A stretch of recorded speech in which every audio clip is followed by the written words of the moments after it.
5 మ్యాచ్ల test series కోసం England cricket జట్టు భారత్లో పర్యటిస్తున్న విషయం తెలిసిందే. తొలి టెస్ట్ మ్యాచ్ హైదరాబాద్ వేదికగా ప్రారంభం కానుంది. అయితే తొలి టెస్ట్ ప్రారంభానికి ముందు భారత్ స్టార్ ఆటగాడు విరాట్ కోహ్లీ అభిమానులకు ఊహించని షాక్ ఇచ్చాడు. వ్యక్తిగత కారణాల చేత తొలి 2 మ్యాచ్లకు దూరంగా ఉండనున్నట్లు ప్రకటించాడు. ఈ విషయాన్ని అతను నేరుగా చెప్పనప్పటికీ బీసీసీఐ చే అధికారికంగా ప్రకటన విడుదల చేయించాడు. కోహ్లీ ఆకస్మిక ప్రకటనతో అభిమానులతో పాటు సహచరులు కూడా అవాక్కయ్యారు.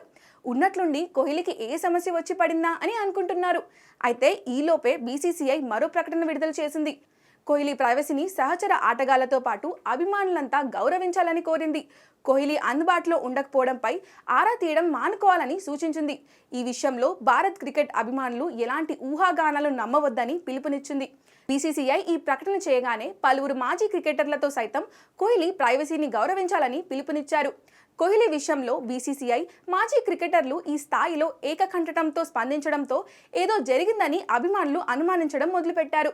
కోహ్లీ ఏ కారణం లేకుండానే జట్టు నుంచి తప్పుకున్నాడా లేక నిజంగానే ఏదైనా కారణం ఉందా అని ఆరా తీయడం మొదలుపెట్టారు. ఈ క్రమంలో పలు పుకార్లు సోషల్ మీడియాలో వైరల్ అవుతున్నాయి. కోహ్లీకి టీమిండియా కెప్టెన్ రోహిత్ శర్మతో అలాగే బీసీసీఐతో విభేదాలు తారాస్థాయికి చేరాయని, అందుకే అతను ఈ మధ్య కాలంలో తరచుగా జట్టుకు దూరంగా ఉంటున్నారనే కమెంట్స్ వస్తున్నాయి.